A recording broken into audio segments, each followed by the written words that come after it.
fun is this going to be? I'm talking to Miami from Los Angeles, my former hometown, still kind of my hometown. And it's great to welcome you, Madeline, to our Leaders Who Care series. How could we have a Leaders Who Care series without Madeline on it? I mean, really, right? Thanks, Mark. You're too kind.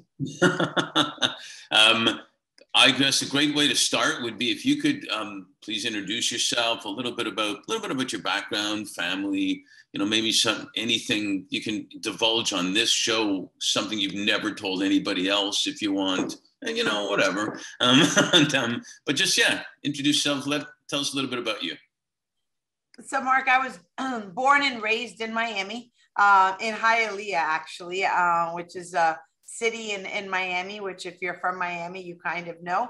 Okay. It's also known as the city that progresses, and progress is always around the corner in the city. And I think it really, growing up from parents who came from Cuba, immigrated here, and watching family come to this country for the opportunity of freedom, the opportunity of just being able to make a better life for their children, I think really shapes who I am as a leader. It's hard to grow up in that environment and leave it in some conveyor belt behind you, but that it doesn't guide and light your way.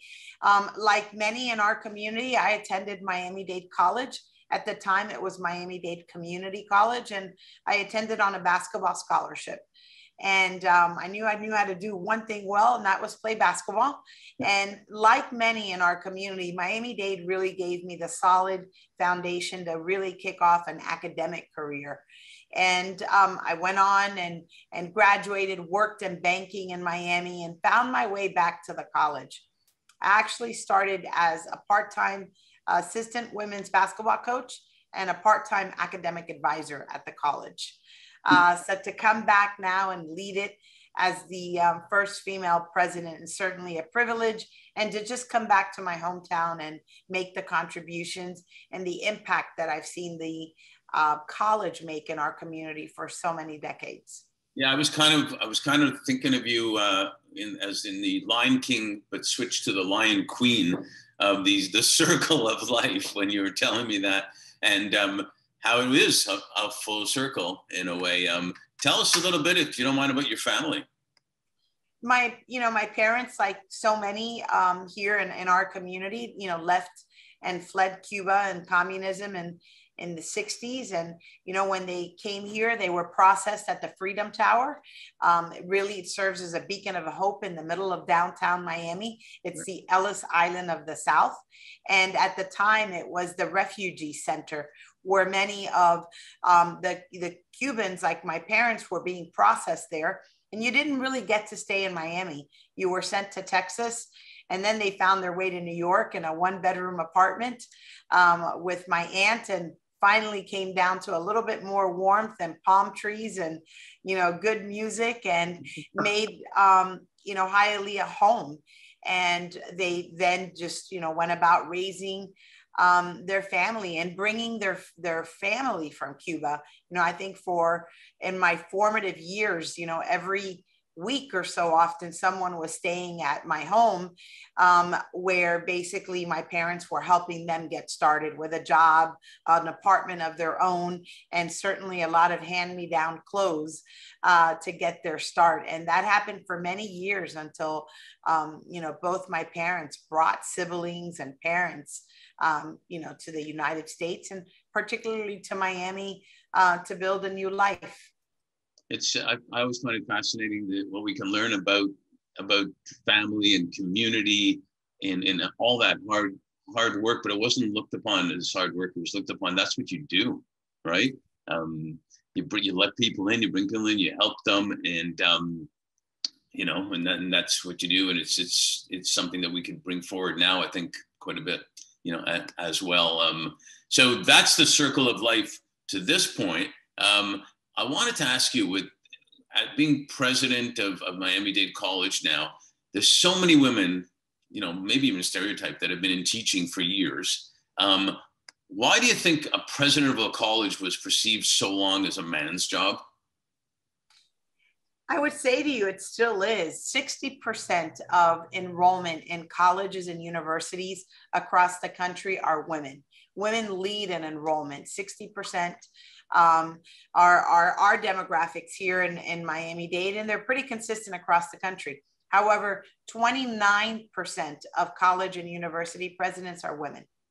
So I'm not sure that a college presidency is any different in terms of the demographics that we see, whether it's Fortune 100 companies, whether we see CEO in boardrooms. I just think it's the gap that exists, as the gap in earnings that exist. Those gaps are closing, and it requires boldness and courage on behalf of boards, but it also requires enormous preparation and strategy for, the talent pipeline coming forward, that we're clear in making and ensuring we've got strong, talented women to fill these roles, whether it's a Fortune 100 company or it's a president of a college or university. Yeah, it's amazing. I remember the old excuse. Well, I gave him a raise because he's taking care of the family, type of deal. Yeah. And I guess they thought it made sense at that time to say that, but not anymore for sure. Yeah, and I also think the earnings gap sometimes comes based on experience and opportunity. Oftentimes there might be a man that comes with a couple more years of experience in a senior role. It doesn't mean that woman that's competing doesn't have the same skill sets. Maybe they weren't given the opportunity for that title, right? And so that is also a variable that leads to some of those gaps that exist. But I think, we're on the move. You look around and you see it, more and more women CEOs, more and more women chairmen of the boards. And I think that it's not because you're a woman. I think it's about having a leader that reflects, for sure, with colleges and universities, the demographics that you serve. And you don't believe what you don't see. And so as I think more of us come into presidents and CEO positions, we're going to see more young women see someone in that role and believe that role is for them and prepare to position themselves to earn that spot. Yeah, no, two great points. We focus, a significant part of our business is about talent, and we focus on experiences versus years of experience. And you're so right. We're, we've been very involved in things like the See Her movement and stuff, where media and entertainment and advertising and everybody can make a difference there by when you do see, be it a woman or a person of color or whatever, in a position, it does make a difference for a young person looking to say, man, I really can do that. It's okay. So you're right on there. One of the things I know you're interested in, and we are too, is the opportunity for untapped talent. In our arena, untapped talent is everybody from persons who have been incarcerated to veterans to people with disabilities, you name it, and closing that, as you said, that huge financial gap there also. What's your experiences with corporate leaders, business leaders, if you will, adjusting their criteria where they don't have to require a bachelor's degree or a master's degree, but they're looking for specialized skills now that they really need and use, and aren't stereotyping that if you didn't go to this college, you're not good enough? I think that talent is, the new economic currency. When you would think about economic development for cities and states and counties, you often would look at tax incentives and land incentives. I think today that major companies look at talent. Can a state, can a community create the talent pipeline that they need, not to move, but that they need to grow their company and to stay? And so I think everyone right now is in need of talent. Probably for the foreseeable future, the country's going to be in a full employment economy. And with that full employment economy, that means that it's going to require that you look at what's your talent strategy. One of the talent strategies, I think there's many of them, right? I think that making sure that you're investing in colleges and universities near you and that are your talent pipeline, not only by scholarships and internship opportunities, but also sharing, your wealth of knowledge and curriculum expertise. But I think a second aspect of that talent management strategy is looking at what are your entry requirements today. I think there's also a variable there on minimum wage, right? And so if you can earn at $15 an hour with zero experience and your company is paying 15 with a bachelor's, you're going to have to change, right? You're going to have to make the adjustments. And we're seeing that. We're seeing that around technology, where our partnership with Amazon Web Services landed our students with associate degrees in cloud computing internships and a job at AWS. We're seeing it at Miami-Dade College.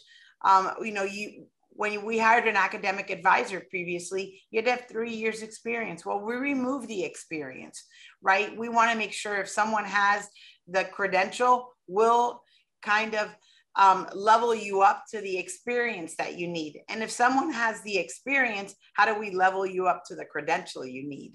And I think that's the sign of the times. And there isn't more an important time for companies and colleges and just the whole ecosystem to really look at how do you align your talent management strategy to untapped potential out there in the talent market. No, it certainly makes a lot of sense. And, we're very, keen and engaged in that arena too. And even with respect to, like you say, the people that are looking at their talent strategies, how do you onboard and feel okay onboarding someone who's been incarcerated before for some minor thing, and trust that they'll be okay, and how to get people in your company okay with that as well. And we've also seen, I know, for example, you've got a huge education on logistics and commerce as well. Even on the other side of that spectrum, we've seen caregivers is becoming a huge need in the community also. So what I'd like to ask you is, how do you see already and in the future the impact on families and the dignity they feel that they can get a good job and they can feel secure, and then that impacts their healthcare and even crime and whatnot? Tell us how you see that impacting the community overall. It's a wonderful question, Mark. One of the things that we did, we said we knew that we needed more nurses. We were sitting with hospital executives and we needed additional nurses, particularly during this COVID environment. Nurses feeling burnout, change of career, the great resignation. And so we put out an opportunity where you could get certified nurses assistant training at no cost at the college, a partnership with a local foundation, state, and us.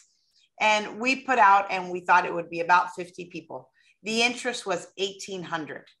That then let us expand that CNA program throughout variable campuses. And I think that it does two things. One, we train you as a certified nursing assistant, and it does give you an entryway into a healthcare profession and a healthcare environment, which is going to give you access to healthcare. It's also going to give you certainly a very dignified way of living and giving back to your community and caring for your family. And then we said, what if they didn't all get hired? And I felt like it doesn't matter. Now they have access to some knowledge about healthcare, about knowing where they could get those resources for healthcare. But right now, what we're seeing is, as many as we're producing, the hospitals, the home healthcare agencies, the clinics are all saying we need them. And then, how do we continue to help them go from a CNA to a licensed practical nurse to a registered nurse? And every time you go up that career ladder, it means more earnings. It means more ability to provide for your families. I think that that's a perfect example in the healthcare environment. We're seeing some of those examples around technology, and we see those in the hospitality industry as well. Yeah, and I would just add to that, and I'm sure you'd agree, going home, the husband, the wife, whatever, going home now becomes a whole different conversation at the dinner table about, man, you should have seen what I learned today. You should see what I did at work today and what our company's doing related to this and this in the community, and a little bit of an entrepreneurial more spirit rather than we're in survival mode. I can't get a job, all that. It's just self-esteem. There's just so much that it impacts. I think that education does that, right? I think that anytime we're elevating and upskilling educational experiences, we're elevating the family. And we elevate the family because now the children see that mom's in school, I can do it. She's going to college. We elevate the family because at the kitchen table, there's a whole different conversation that's going on. And we elevate the family because, the more you learn, the more you can earn. And that's going to be transformative as well. Yeah, without a doubt. I think that's so important. If we talk about sustainability all the time, if you get the kids seeing, wow, there is hope, or I didn't even know that you can start a business. I didn't even know what to do, and you hear all this stuff. It's so big an impact to have a sustainable, like economic and social impact. So it kind of leads me to another question. My grandparents, who are from Kyiv, actually, which has been in the news kind of recently, they with a I guess a Ukrainian accent would always say, as long as you have your health, that's the most important thing. And then but education was a close second. And it wasn't like a slogan. It was like real life they're talking about. They weren't into branding or anything. Right. With the speed of everything that's gone on technology-wise, COVID, God knows what, wildfires, hurricanes, racial injustice. I mean, Mother Nature's really pissed basically at everything right now. Have you seen, for lack of a better word, an awakening in the community, corporate, small business, government, of what's really important? I think so. My parents used to say education can't be taken away. When you lose everything and you come to this country with just, the shirt on your back, what you've learned can never be taken. So like your grandparents, I grew up a lot that your education can never be taken away from you. That always will go with you. So those wise old advice still rings true today. Now we know your health and your education, you have those two things, you're going to be okay. But I think that COVID has ushered in a culture of care at all organizations. I think, whether we're doing private sector or public sector, I think just the well-being of your teams is important and top of mind for a leader. And well-being is now much more holistic when we think about well-being, access to COVID testing or access to vaccinations if your employees choose to, access to mental health support, having the ability to create that culture of care within the organization, whether it's hybrid work schedules or remote work schedules. But I do think that what COVID allowed for company culture to shift in is to talk about how are you doing? How are we doing? And I think that that's a good byproduct of everything we've been through, with COVID, and really a reconsideration of just our health and a priority, both on physical and mental health. Here in Florida, mental health has been a priority from the First Lady. So we see it from, state and governor's office all the way through, our mayors and for us, expanding mental health and wellness services to our employees, but to our students as well, as important as health screenings are. And I think that's a good pause in all of this that will emerge, will be, I hope, stronger communities and stronger talent teams that know that organizations care about them.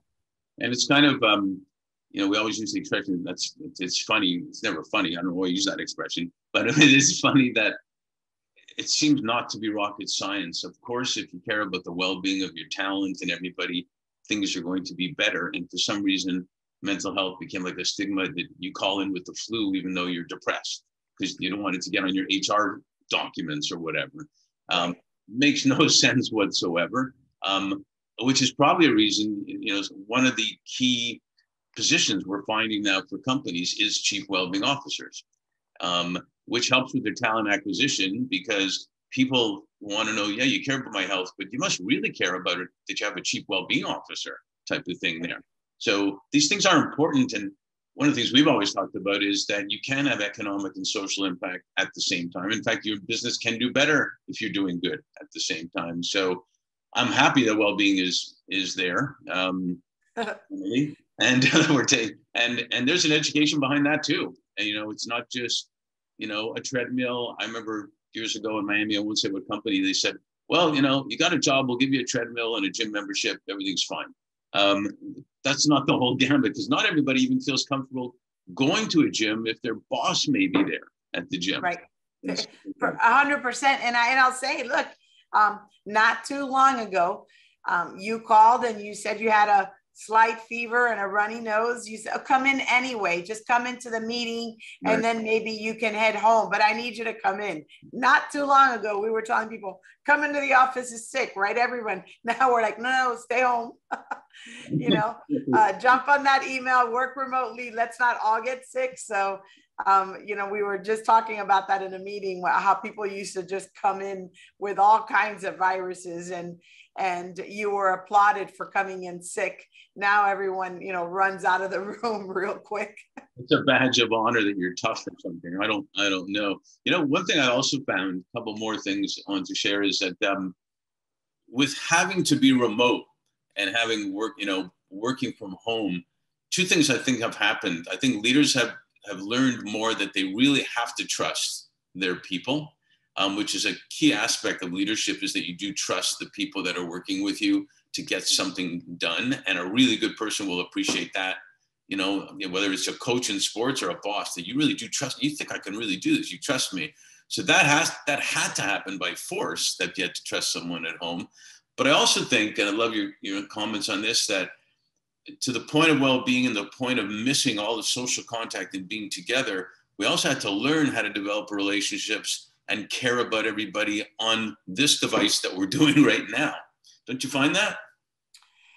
Yeah, I think that, there were lots of companies or organizations that would do conference calls or, teleconference. And I think that Zoom and these types of platforms let us create a little bit more of that personal interaction, a virtual environment, in a way that has a little bit more of a meaningful connection. Does it replace what happens around, the water cooler? Does it replace what happens before or after a meeting as two colleagues are walking out of a meeting and they share something? I think it doesn't, but it does create, I think, an opportunity for, highly effective workplaces. Maybe there are times that it's much better to jump on a Zoom and have that 30-minute, 1 hour meeting than have people drive across the county in about 1 hour traffic for it. So for leaders, I think that our role is, when do you maximize everyone's time by calling a Zoom meeting and being really effective and efficient?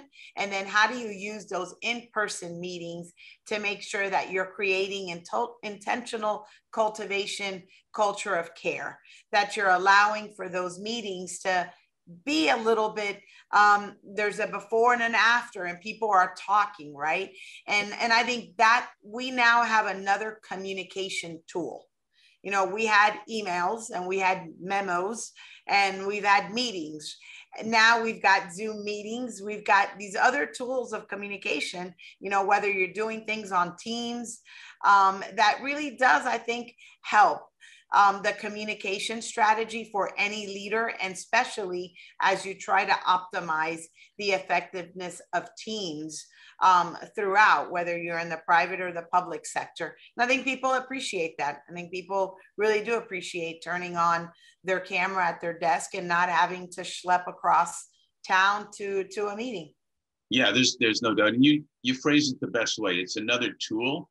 And I recently had a thing with talking to young people and saying, there's nothing like, especially when you're younger, being in the office around other people, getting, like you just said, right after the meeting or feedback or whatnot. And so you don't eliminate one for the other, but you maximize the use of both those scenarios.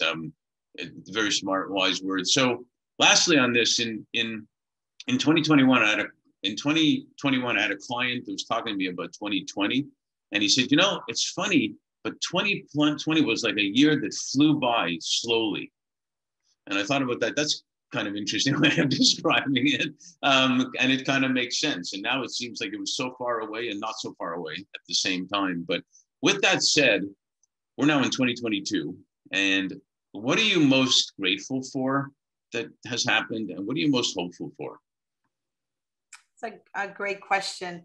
Yeah, I think 2020 was certainly a year that went by fast in this alternative platform of life, right? But I think what 2020 gave us was the opportunity to almost get off the train, enough time to realize and look around of what mattered to us, those family moments, those family dinners. I think that so many new traditions were created and now continue through. So I'm hopeful that those new traditions that we created, during 2020, and in the way that we found reinventing and reimagining ourselves, and the way that we did business, and the way that we stayed open for business, I think that I'm hopeful that all of that reimagination and all of that innovation and all of that culture of caring for each other will continue to transform both the education and business space, right? That it brings much more collaboration, that provides opportunities. Talent is universal, opportunity is not. I think that we have a chance to really create much more meaningful opportunities, and that's enhancing skills by the kind of innovation and reimagination we've seen through it. And I would say I'm really grateful for the opportunity to come back to the college and serve as its president. I'm incredibly grateful for the people that come to MDC every day as a labor of love to make a difference and change the lives of our students. And I'm beyond grateful for my family. And, I lost my mom in 2020. So I know how hard it is to be with someone, without someone that you really love. And so just so grateful for the times that we get together with family and friends, and just enjoy what, God's gifts are to us. Yeah, well said. Well, that's why I am grateful that you definitely are one of the leaders who care. And I'm even more hopeful because you're one of the leaders who care. And it is great that that care isn't a soft word anymore, that we realize it is important. It does make a difference. And so it's, we can all be leaders who care at the end of the day. So thank you so much for all you do. I really appreciate you sharing with us, and we'll see you soon. Thank you so much, Mark. It's been wonderful to talk today. Thanks.